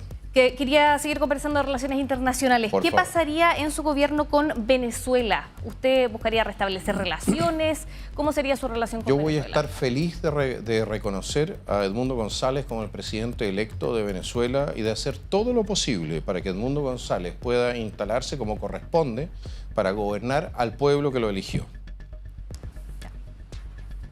¿Eso qué significa? Eso significa que vamos a hacer todos los esfuerzos posibles y vamos a respaldar toda iniciativa que vaya en dirección a restablecer el candidato. orden democrático en Venezuela, a restablecer la soberanía del pueblo venezolano sobre su territorio, a restablecer lo que es su dignidad como nación para que no sea visto como un Estado paria, como un Estado criminal gobernado por un régimen narcoterrorista. Lo último, que se por lo acaba, demás, que se acaba el tiempo. incluso en Chile, según nuestra propia fiscalía, ha mandado a matar Sí, candidato, antes que se refugiados. acabe el tiempo, ¿usted apoya entonces las últimas acciones que ha estado desarrollando Estados Unidos? Absolutamente. Bien, gracias, candidato. Muchas gracias. Gracias, candidato. ¿Una acción militar por tierra también? Lo que sea necesario. ¿Y la soberanía de Venezuela? Es que la soberanía de Venezuela es la decisión del pueblo venezolano. A ver, la soberanía de Venezuela no es lo que decida el señor Maduro. La soberanía de Venezuela es la soberanía de la nación venezolana. Y la soberanía es la decisión, es la facultad de tomar la última decisión en materias de Estado. El pueblo venezolano ya no puede tomar la última decisión en materias de Estado a través de elecciones y plebiscitos porque el régimen tiránico de Maduro lo impide. Mire, se ha generado una batahola a propósito de cuánto se puede ahorrar en gasto fiscal. La candidata Elena Matei dice que se pueden ahorrar 2.000 millones de dólares. El candidato José Antonio Kast dice que se pueden ahorrar 6.000 millones de dólares. Usted dice que se pueden ahorrar entre 14.000 y 15.000 millones de dólares. De economía, Entre 12 y 15. de economía, vamos a hablar con Nicolás Vidal. Lo saludamos. Pero de vuelta de la pausa. Estamos de regreso en algunos instantes, nada más. Esto es Candidato Llegó Tu Hora. Espérenos.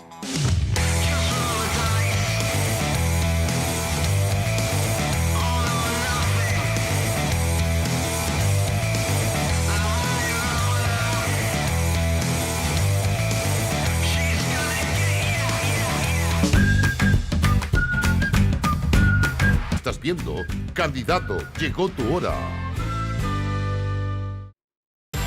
En Candidato Llegó Tu Hora, las propuestas sobran, pero en este Cyber compara una sola que convence: asegurar tu auto con 30% de descuento por un año en comparaonline.cl. La manera más fácil, rápida y conveniente. Hazlo como Comparini, que viajó por todos los universos para comprobarlo. Comparini, compara.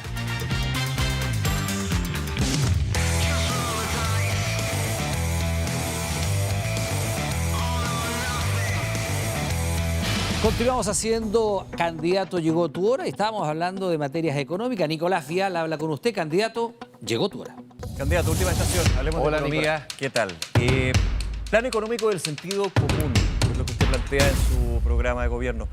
En ese sentido, un recorte de gasto público hasta 15.000 millones de dólares. Sí. Déjeme hacer un paréntesis. Más económico, político que humano. En cadena nacional se aludía al candidato José Antonio Kast con 6.000 millones de dólares. Imagínese. No se sintió aludido. ¿Sintió un ninguneo por parte del presidente? No, la verdad es que en este sentido yo creo que Gabriel Boric lo que está haciendo esencialmente es preparar su posición como potencial líder de la oposición y estaba confrontando a quien cree él que puede salir presidente. Yo honestamente... Usted dice que más allá del recorte. Me permito diferir de su cálculo matemático electoral.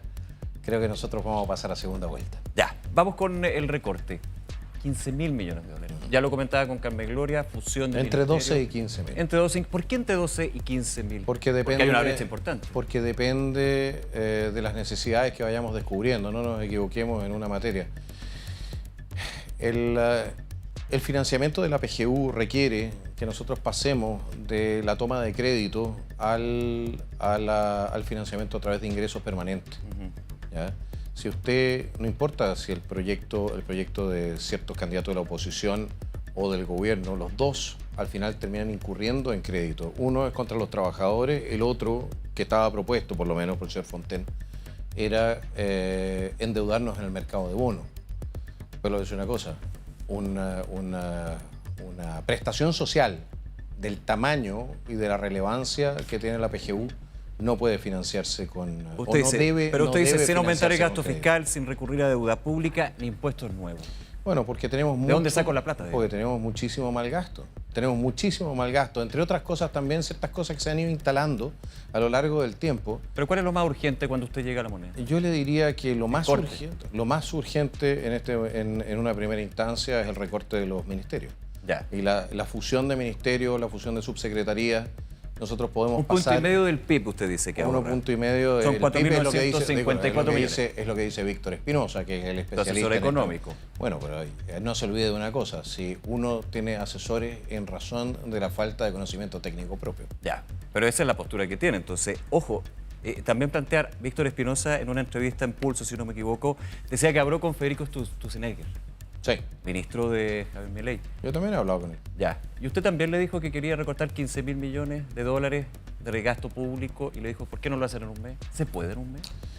Mire, si, Dijo que lo iban a evaluar. si Víctor parte de la premisa que se puede, yo creo que se puede. Ahora la pregunta es otra, porque esto va de la mano de un proyecto de ley que es la ley Ómnibus, que están proponiendo. Sí. Entonces, claro, se puede. ¿Va a existir la mayoría política para hacerlo? Eso es un tema que va a haber que ver en ese momento.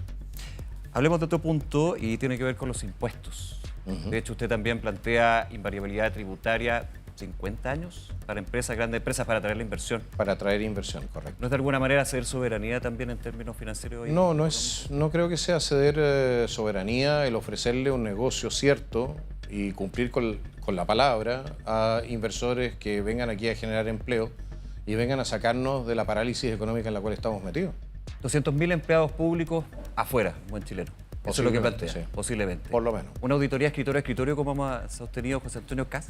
No, yo creo que en esta materia vamos a tener que hacer recortes más macro. Tenemos que ir buscando sectores donde efectivamente ¿Dónde la recortaría presencia del primero Estado... usted? Mire, hay puntos ahí. Primer tema, administración y burocracia ministerial. Los recortes ahí Ya. parecen ser absolutamente necesarios. Por otro lado, vamos avanzando con lo que son el mal gasto, o sea, programas sociales que están duplicados, que no están teniendo un buen resultado. Un ejemplo de un programa De acuerdo social. con la DIPRES.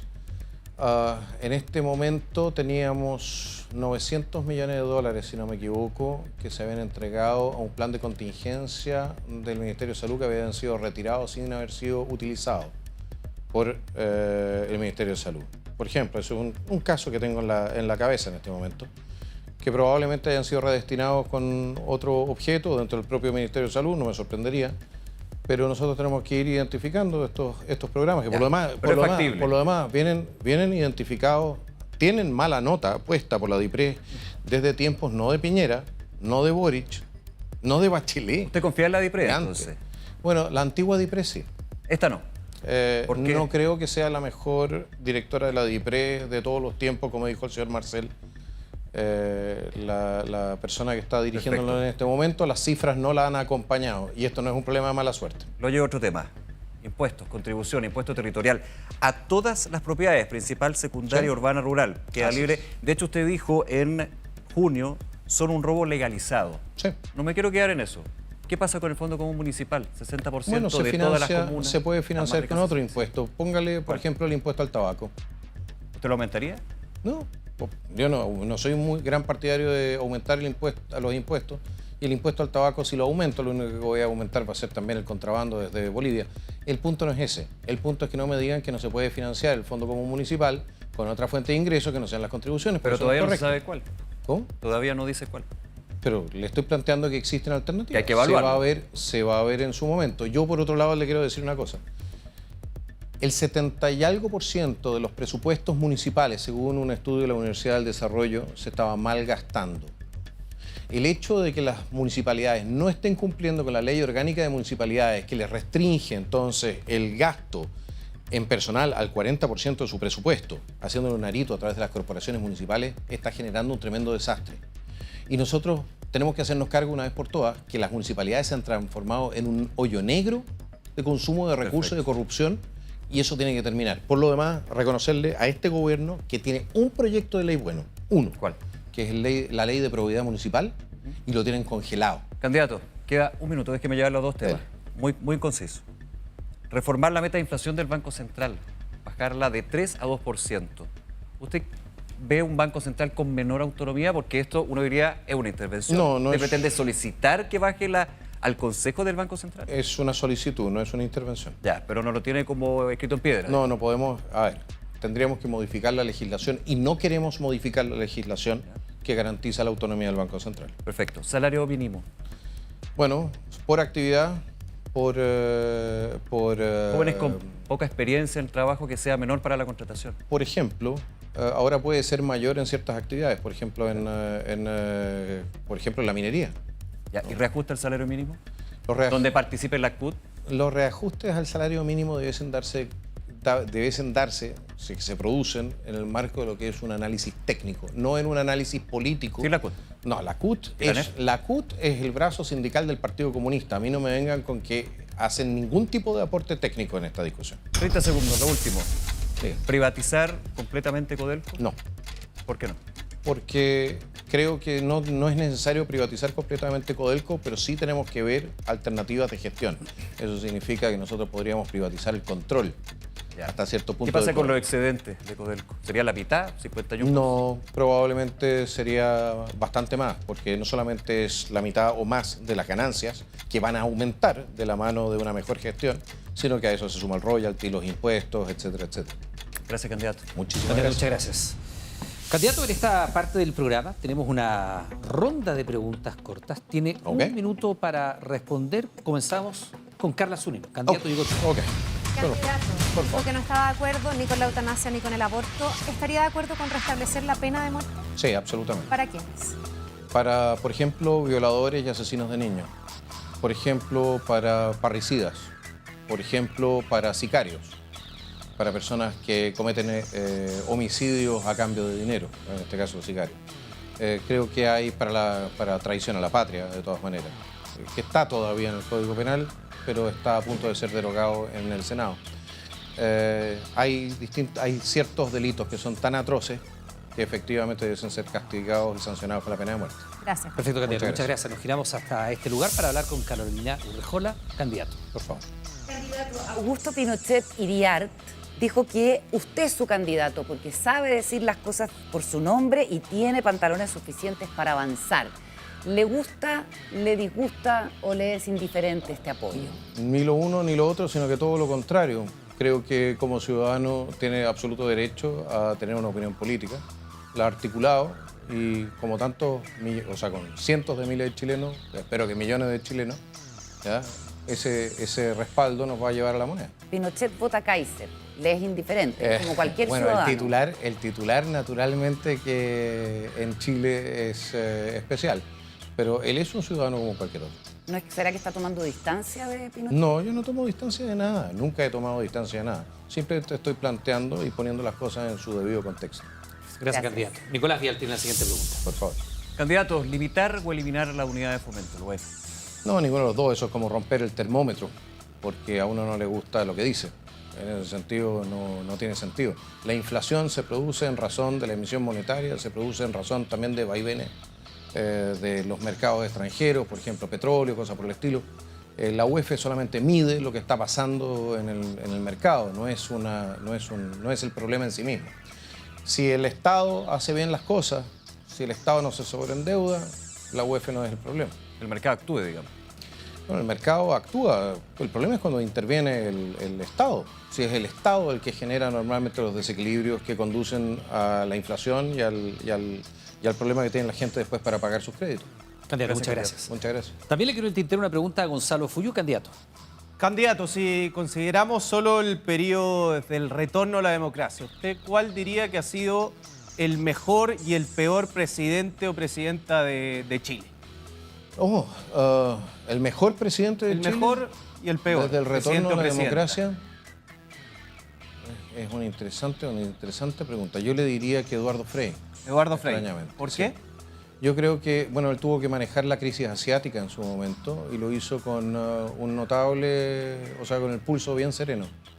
Y bueno, y por lo demás, fueron todavía años de crecimiento económico y de paz social. ¿Y el peor o la peor? El peor gobierno, definitivamente este. ¿Por qué? Porque está bicicleteando la deuda, porque nos ha mentido en el Congreso, no nos da las cifras como corresponde, porque no ha hecho nada para controlar la frontera, porque se duplicó la tasa de homicidios. O sea, nunca había habido tal nivel de escándalos, de robo, incluso acoso sexual o acusaciones de violaciones en la misma moneda. Discúlpeme, pero se muere un gaffiter después de trabajar 17 horas en la moneda, a metros del Ministerio del Trabajo, en en el gobierno que supuestamente protege los derechos de los trabajadores. Le voy a decir una cosa, este gobierno ha sido un desastre. Gracias, candidato. Gracias, Muchas gracias. Mira, interesante lo que sale de aquí. Pinochet vota a Kaiser, Kaiser apoya a Frey. Hacemos una pequeña pausa, volvemos de inmediato. Candidato, llegó tu hora.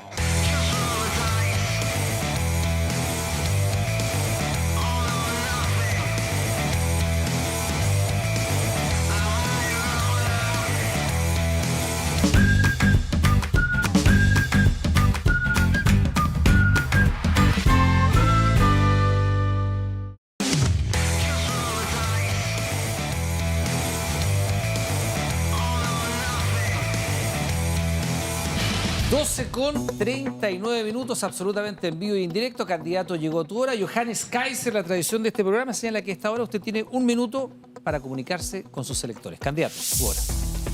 Muchísimas gracias. Bueno, hacerles presente que nuestro programa de gobierno no es un programa que pretenda beneficiar solamente a un sector de la sociedad, a un sector político, a un género, a una etnia. Nosotros lo hemos pensado como la respuesta a los problemas que está viviendo en todo nuestro país, que estamos viviendo todos los ciudadanos. Una respuesta al problema migratorio, una respuesta al problema de seguridad, una respuesta a los problemas de empleo, de salud, de educación, que queremos ofrecerles a ustedes para solucionar sus problemas en los próximos 4 años. No vamos a transformar a Chile en un país perfecto porque no existe obra humana que sea perfecta, pero podemos recuperar los cimientos de nuestro desarrollo y colocar a nuestro país nuevamente sobre una base sólida que nos permita mirar con confianza hacia el futuro, que nos permita mirar con valores recuperados hacia un Chile que le dé espacio a nuestras mamás para generar el futuro que todos deseamos, un futuro esplendor. Candidato, muchas gracias por estar acá en la televisión pública de Chile, por responder las preguntas de nuestros compañeros. Ha llegado el término del candidato, llegó tu hora. Y a ustedes que están en sus casas les comentamos que la próxima semana visitará nuestro estudio Franco Parisi. Nos encontramos. Que tenga buenas noches, candidato. Con gusto. Muchas gracias.